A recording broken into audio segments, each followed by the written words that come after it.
to state.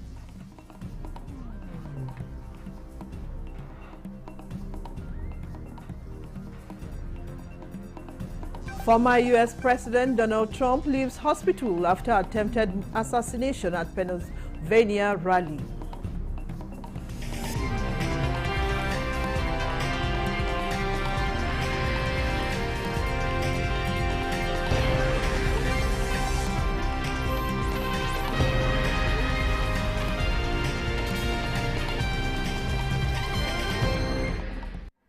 Hello and a warm welcome to the News Desk at 3 on NTA News 24. We are live in Abuja. Thanks for joining us. I am Vivian Ezadivi.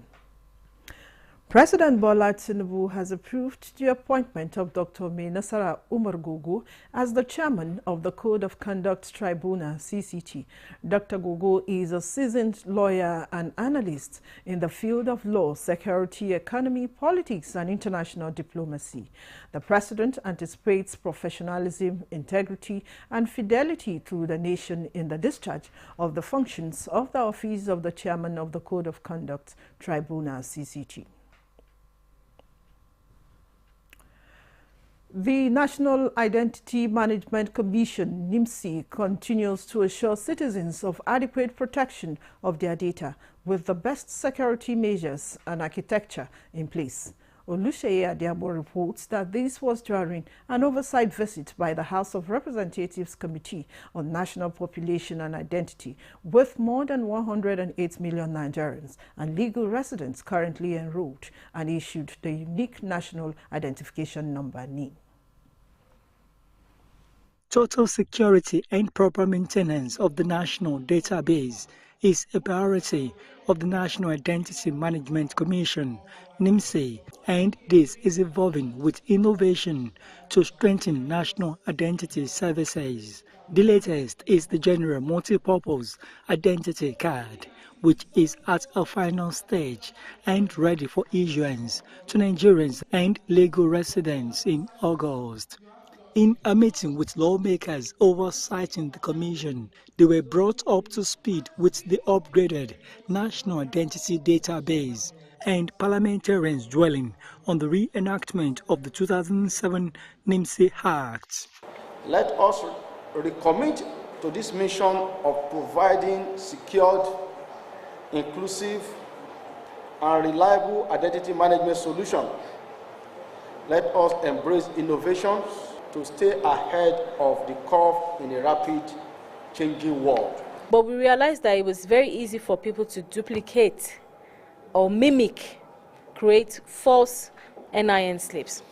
So we're in the process of scrapping that NIN slip and making sure that you're able to use your cards, which will have security features on it, so they cannot be easily duplicated.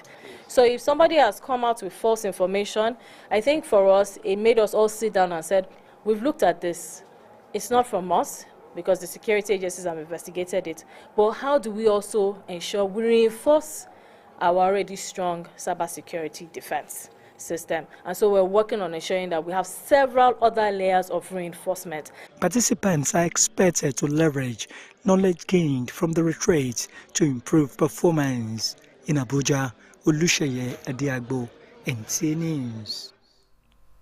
In an intensive initiative to support education in Osun State, the First Lady of Nigeria, Mrs. Oluremi Tinubu, has flagged off the distribution of exercise books to all secondary schools in the states. Correspondent Femi Afariogun reports that wife of Osun State Governor, Mrs. Titilola Adeleke, represented the First Lady at the event in Osogbo. His report.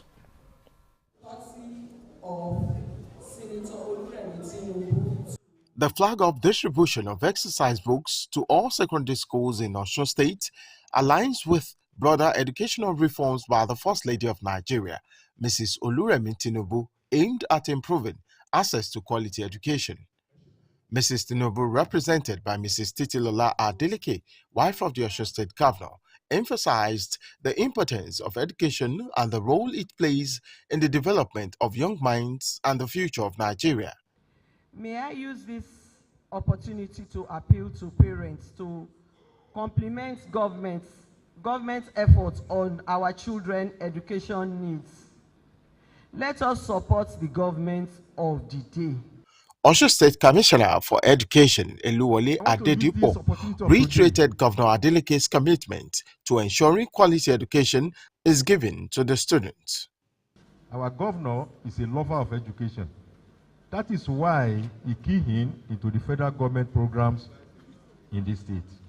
What you have done here this day will go a long way to ensure effective teaching and learning.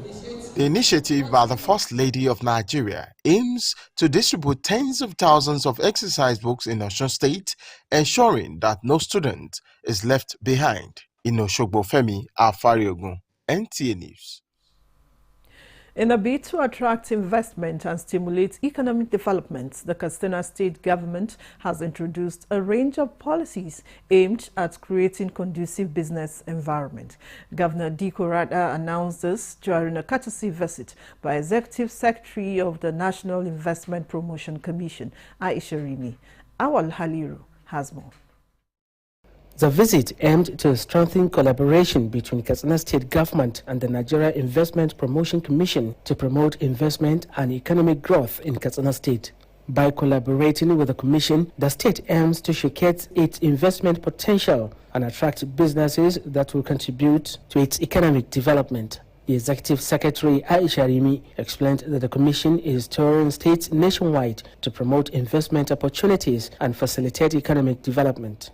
Part of our duties is to go out, and we are very intentional about this now, to go out to meet with states so that we can partner with the governors and the state investment promotion agencies, to also talk to investors who are operating, to understand what their issues may be, challenges, where their challenges lie, and how we can even help them expand and grow their businesses. Governor Dukorata highlighted several measures implemented by his administration to enhance investment drive. These include introduction of Treasury Single Account to streamline government revenue collection, automated revenue collection system, and the establishment of Katsina State Geographical and Information System to provide accurate data for investors. In the state, since when we came on board, I've been trying to see how we can ease business and allow business to come in and the flow of investment to come in without much restriction.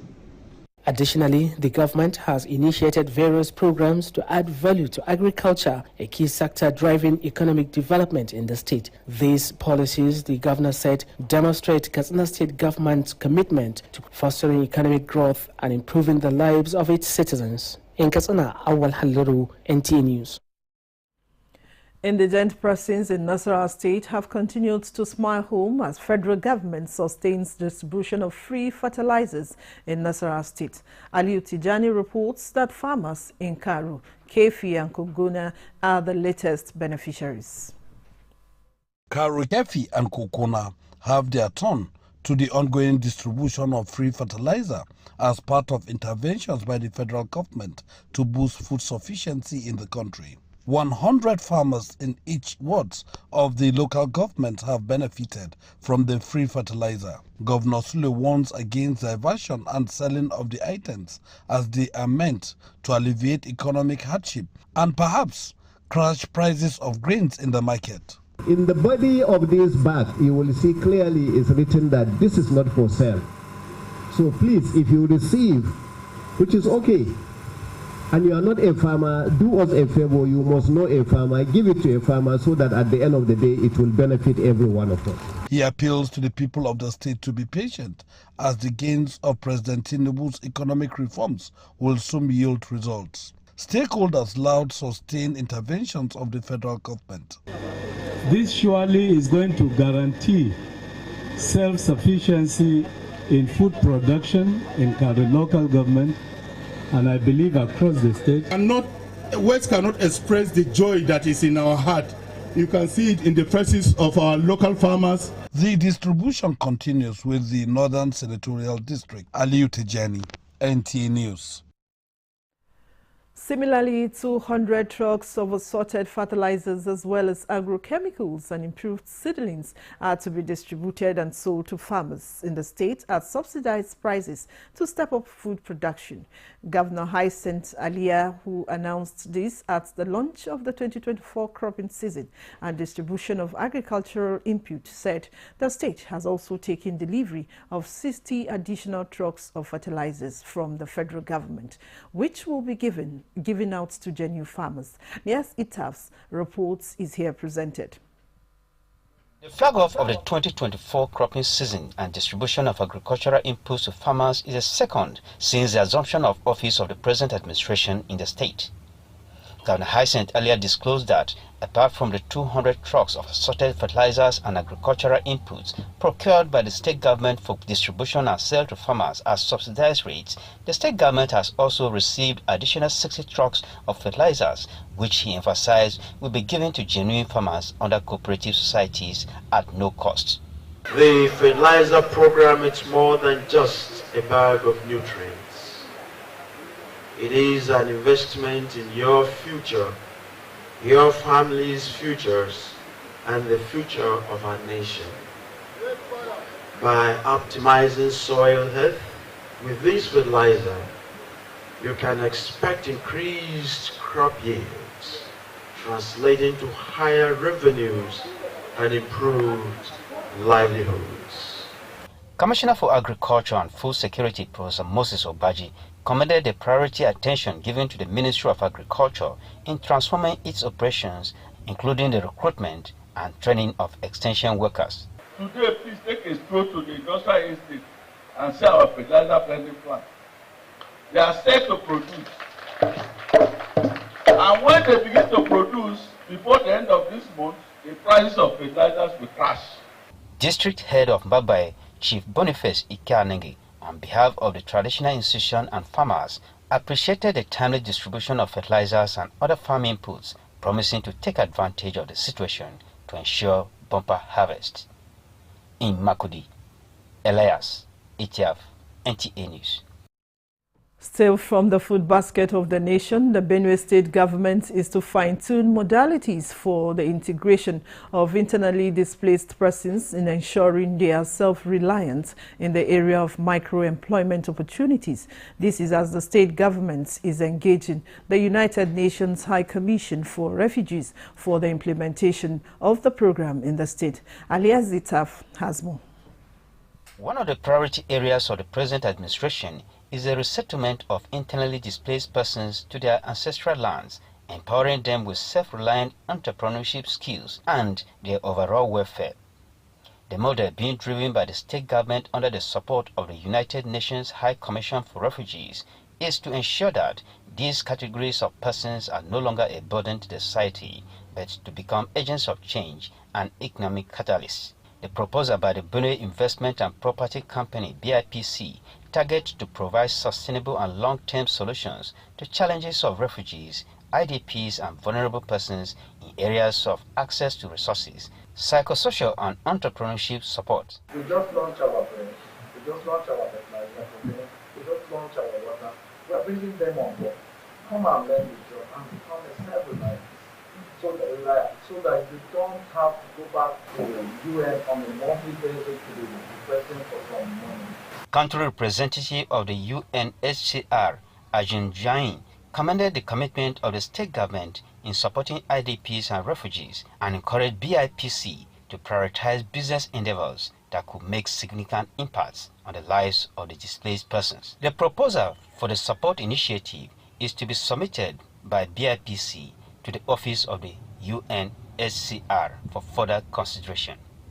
In Makudi, Elias, ITAF, NTA News. This is the News Desk at 3 on NTA News 24. Let's take a break now. More reports when we return.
Welcome back. There's the common saying that when you train a girl child, you train a nation. And for the Jewel Brahma Women and Children Initiative, they are matching words with action through a boot camp for girls in internally displaced persons camps with the theme Empowering Young Minds, Building Resilient Future. Daniel Aderie has more. Whatever it is your story is, we just want to reassure you that you can be that person you want to be. Summer is upon us. And like most summers, young boys and girls are often engaged in boot camps of all kinds. For Juwasi, this is unlike any other boot camp. It is for young girls with big dreams but little means. Whenever these internally displaced girls are now exposed to these situations because of crisis and war and everything that has led them to this place, I just thought to myself, what can I do to help? Beyond giving them food. Of course, my NGO has been reaching out to them with food materials, educational materials and all that. But these children, these young girls, they are more vulnerable to being victims of sex trafficking, human trafficking, and if we do not put in our own quota, then who will? Today we set out today for sensitizing the IDP girls on basic things that can help them build their confidence, develop themselves, and precisely avoid dangerous paths like being trafficked, which was one of the issues we address here. Most issues have to do with even understanding what mental health entails. At the level of the IDPs, during my interactions, I see that, well, not all of them are clear about what it means. You know, they just take it as a way of life. Things happen to them and they just absorb it and not knowing what harm it's causing them. So there's need for continuous, education, sensitization to especially the vulnerable people.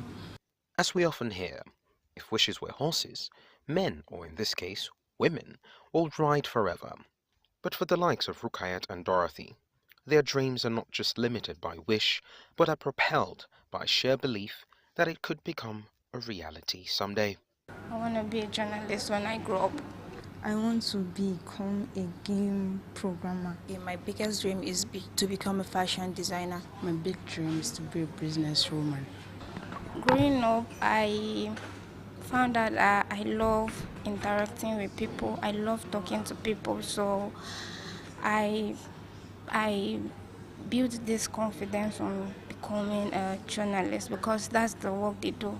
They interact, they explore, they learn. I'm just trying to be creative on my own, trying to make something different that people will like. Like, for example, if I wear something like this and someone says he likes it, I'll try and make something more different than this one, that you like it more than the one I wore. I love business and I'm into it right now as I speak. I'm into clothing. I buy and sell clothes.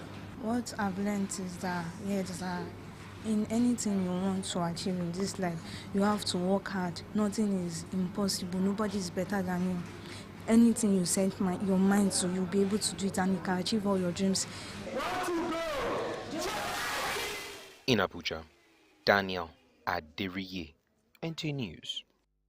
For Nigeria to attract foreign direct investment, Ambassador Mariam Kontore of ECOWAS re-emphasized the need for essential developmental effort to enhance humanitarian initiatives in the country. She gave this appeal at the inauguration of the 2024 1,000 Peace Ambassadors of Nigeria in Abuja. Steve Lona Imokolo has the report. Peace, as it were, is a multifaceted concept that entails the absence of conflict and violence, as well as the presence of positive conditions for human flourishing. It is in recognition of this that the founder of the 1,000 Peace Ambassadors, Kingsley Onuche, is using peace as a tool to bridge the yearning gap for humanitarian and socio-economic development in Nigeria. As peace ambassadors, our mission is to harness the power of diplomacy and to connect Nigerians with global partners, attract economic investment, and enhance humanitarian efforts. Economic stability is the cornerstone of national prosperity through strategic diplomatic engagement. Andrew Adama is a patron of the 1000 Peace Ambassadors Initiative, and he encourages the youths to take advantage of the government's empowerment efforts to better their lives. We are coming to partner, to learn, then to replicate what they have taught or they are going to teach for the benefit of Nigerians. Other advocates of peace sue for women involvement in the socio-economic development of the country. Women in West Africa are making significant diplomatic effort to promote economic investment growth in the region, including advocating for policies and programs that support women's economic empowerment, encouraging women's participation in trade and commerce. In that way, we can plan in each and every state, maybe in later stage, with the help of the government or the governors of the states. They can provide us help like a land or something warehouse, which we can make the facilities. Integrating these approaches, which include global partnership, human rights protection, they say Nigeria can leverage peace as a foundation for sustainable development. In Abuja, Steve Lonai Waokolo, NTA News. As part of efforts to ensure that Nigerian architects are physically and mentally fit to produce sustainable architectural designs and practices that can reduce energy consumption, lower carbon emission, and as well as promote a healthy lifestyle, the Institute has organized a 5-kilometer fitness and awareness work for its members and partners in Abuja. Thomas Obetere reports that the awareness work is part of the 40th anniversary celebration of the Abuja chapter of the Institute. To mark the 40th anniversary celebration of the Abuja chapter of the Nigerian Institute of Architects, series of physical, mental and health exercises are lined up to herald the event.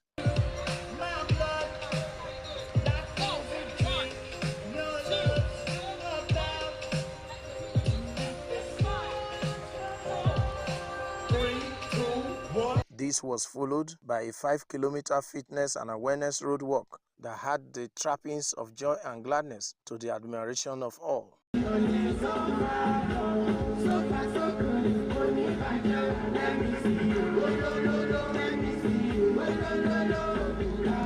Architect Yomi Shola Adebi says the effort is geared towards physical fitness, healthy lifestyle, as well as mental alertness for maximum efficiency in the course of performing their duties. We live in a very volatile, uncertain, ambiguous and complex world.